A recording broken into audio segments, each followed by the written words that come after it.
On the news tonight, Governor Soludo approves certification of 5 miners.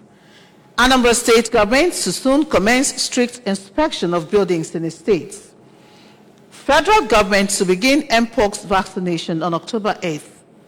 Women staffs and injures 6 people on bus in Germany. Before the news in detail, here is a special message.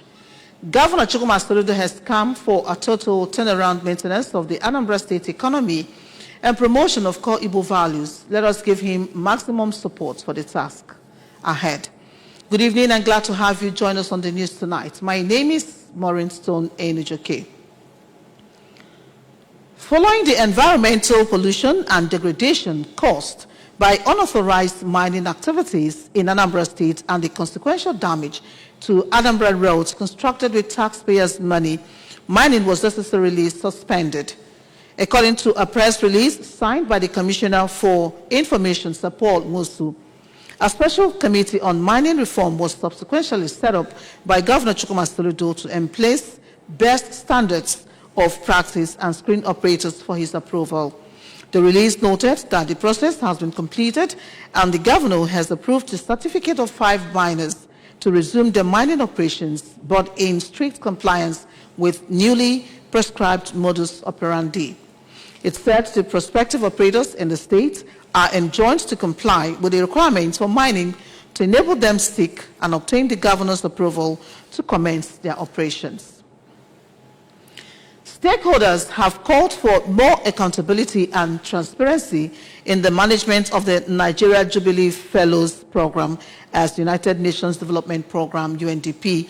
The event was attended by stakeholders from various sectors, both public and private, people living with disabilities, among numerous other stakeholders. Correspondent Chibuzo Okoye tells us more.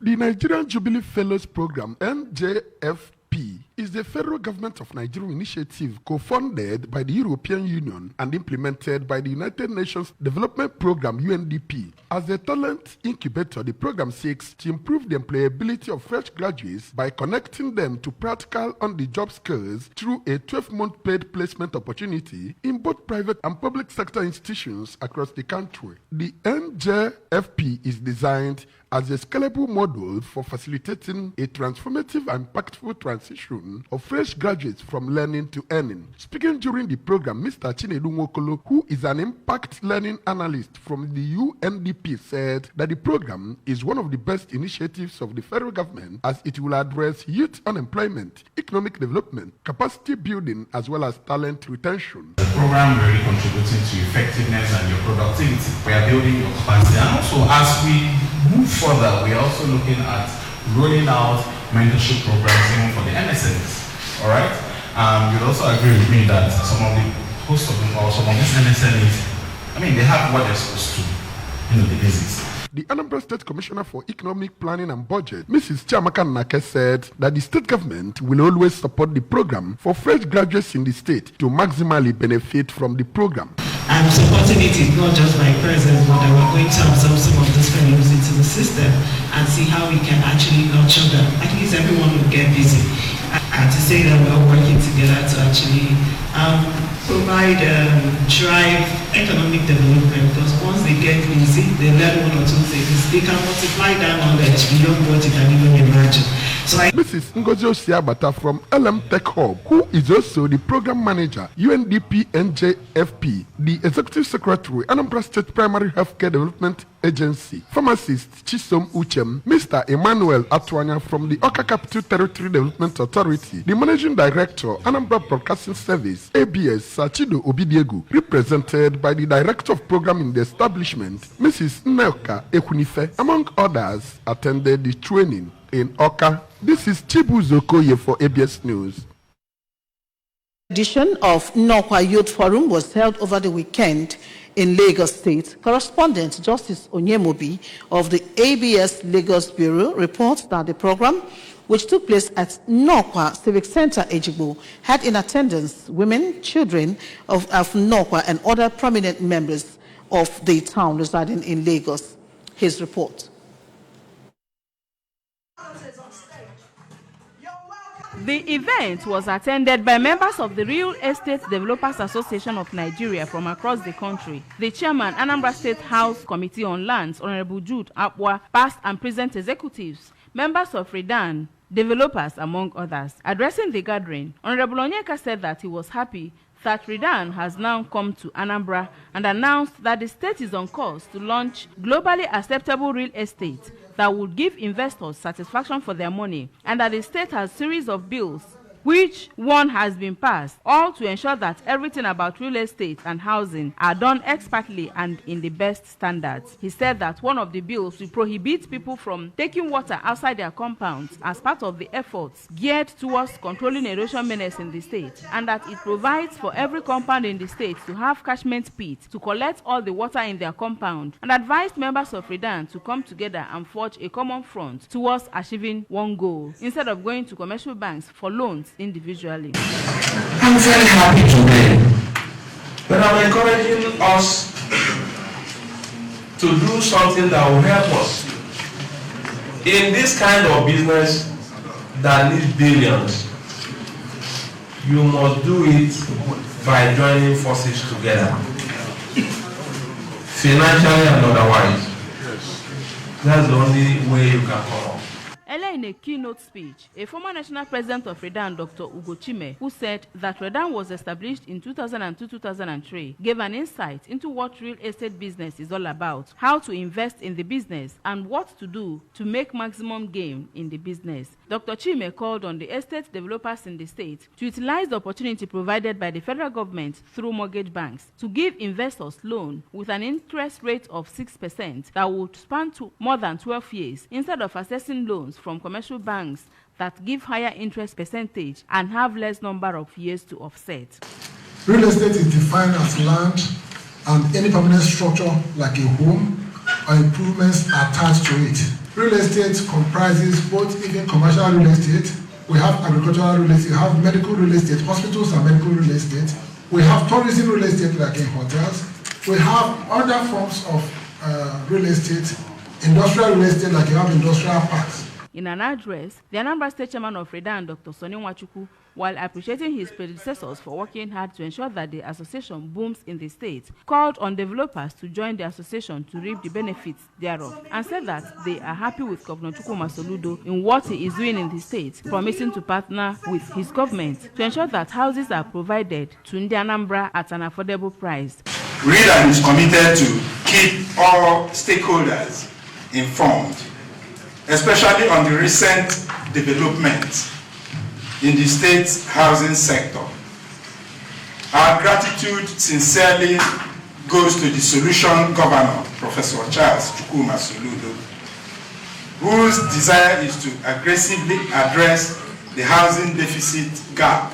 In a vote of thanks, the past chairman of the association, Chief Law Nkwanta, appreciated all who came to be part of the event and thanked the Anambra State government, especially the Commissioner for Housing, for his advice and support. In Oka, I am Ngozi Obileri for ABS News. For the mix-up in that story. Over now to our next story.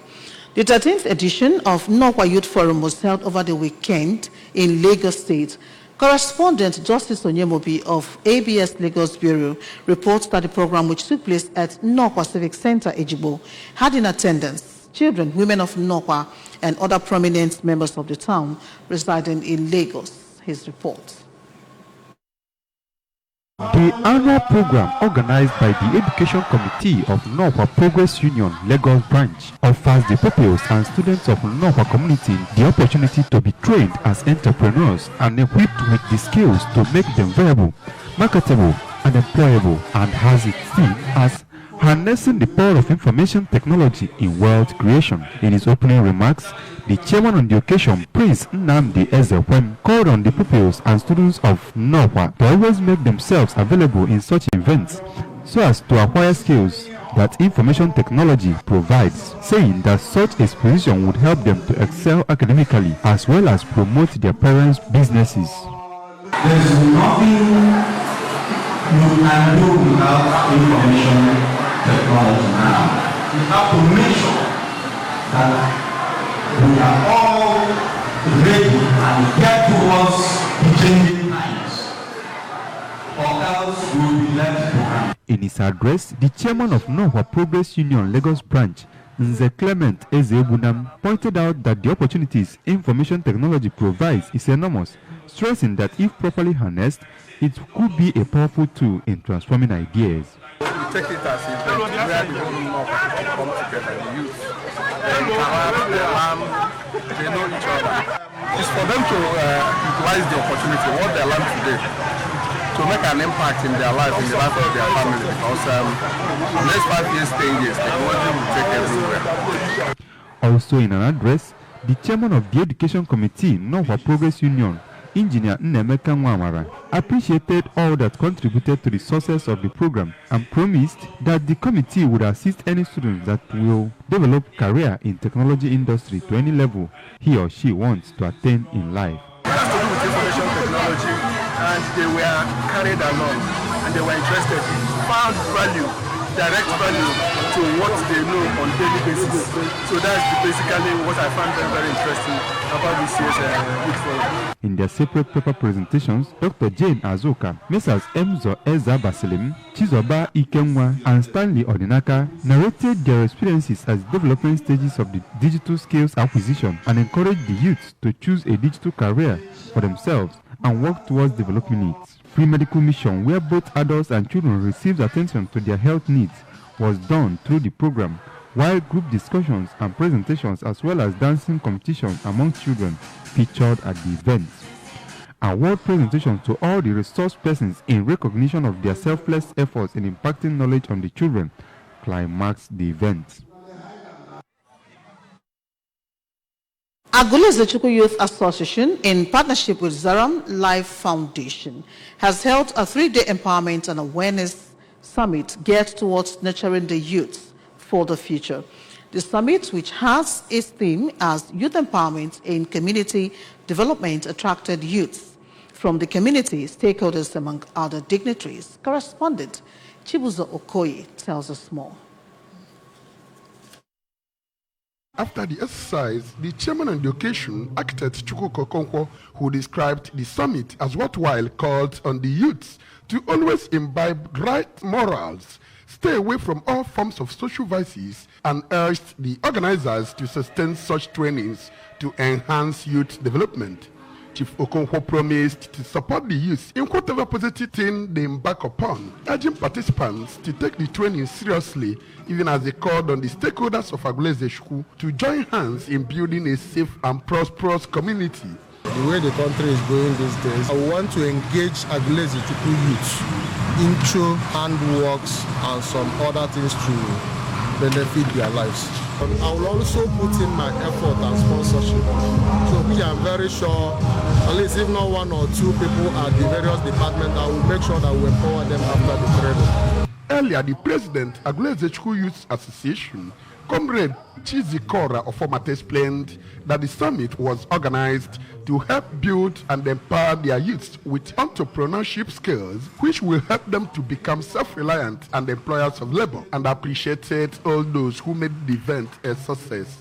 Comrade Ofomata further called on the youths to always do those things that will bring good names to them and that of their community for a better society. We will pick the best among them, like 20 of them. I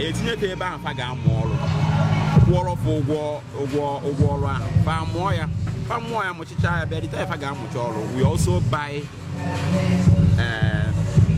materials, instruments, we establish them.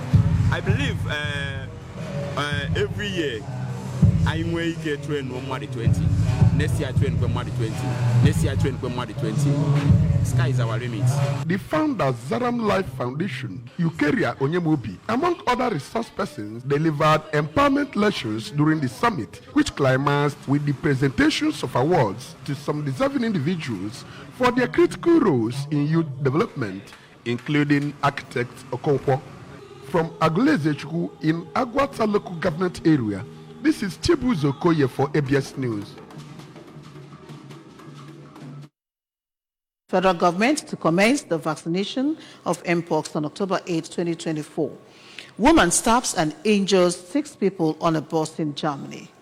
Here is a special message. Governor Chukwuma Soludo has come for a total turnaround maintenance of the Anambra State economy and promotion of core Igbo values. Let us give him maximum support for the task ahead. Stay with us. We'll be back after the break. I'm in love. Hey, mommy. What? Sonia tomato mix, stand up, ouch. Sonia tomato mix, stand up, ouch. Easy to open, easy to squeeze, easy to scoop and easy to stir. Dishes come alive with so much taste. Stand up, ouch. Sonia tomato mix, of course. Sonia tomato mix, yes sir. Sonia tomato mix, stand up, ouch. I'm in love. Oh, with you, of course, my darling. Sonia tomato mix in a new stand-up pouch. Welcome back. The National Primary Health Care Development Agency has said that the tentative date to commence vaccination for Mpox is October 8, 2024. The head of the Public Relations Unit at the NPHCDA, Remy Adeleke, who disclosed this, also stated that the vaccine deployment will begin from October 3 to 6, 2024. Adeleke said the date for vaccine deployment based on the current chronogram is from October 3 to 6, 2024, time to align with the 3 to 6 weeks period from vaccine receipts on August 27 for NAFDAC to conclude the regulatory procedures of sampling, traceability, and lab analysis. Adeleke added that the total population targeted in the 5 states is 4,750 persons who will receive 2 doses each, 28 days apart. He clarified that the target population is close contacts of Mpox cases, health workers, and persons with low immune status. On the strategy to deploy, the head of the PRU said 2 sites per state are to be identified for vaccination. A woman has stabbed and injured 6 people on a bus in western Germany's city of Siegen. Police said the 32-year-old suspect is a German national and was arrested after the attack. At least 40 people were traveling on the bus at the time of the attack. Local authorities said at least 3 of the victims sustained life-threatening injuries. Police are trying to establish the motive for the attack, but say there are no indications it was terrorism. The incident comes a week after a deadly knife attack in Solingen that left 3 people dead and 8 others seriously wounded. A resounding 2024 Olympics campaign saw the Nigeria senior women's basketball team, the Tigers, move up for 4 spots from 12th to 8th in the latest FIBA working rankings released in Switzerland. Nigeria, who retained the number 1 in Africa, France, and Germany, headlined climbers as the USA proudly retained top spots after taking gold at the Women's Olympic Basketball Tournament Paris 2024, while several other nations also secured rises off the back of their great work at the showpiece event. The West African Giants, who jumped 4 places and into the top 10 of the rankings, sealed a rookie group phase victory, racked up 2 wins for the first time, and also became the first African nation to compete in the quarterfinals at the Olympics. To end the news, meanwhile, you can listen to programs on ABS from any part of the world by liking our Facebook page. Follow us on Facebook at Anambra Broadcasting Service, and subscribe to our YouTube at youtube.com/ABS Radio Television, on Instagram at ABS Radio Television, and you can also log onto our website at www.absradiotv.com. And now a recap of the main points. Governor Soludo has approved certification of 5 miners. Anambra State government to soon commence strict inspection of buildings in estates. Federal government to begin Mpox vaccination on October 8, 2024. Woman has stabbed and injured 6 people on a bus in Germany. Here is a special message before we go. Governor Chukwuma Soludo has come for a total turnaround maintenance of the Anambra State economy and promotion of core Igbo values. Let us give him maximum support for the task ahead. And that's it on the news for tonight. Thank you so very much for watching. My name is Maureen Stone Enijoke. Good night and stay blessed.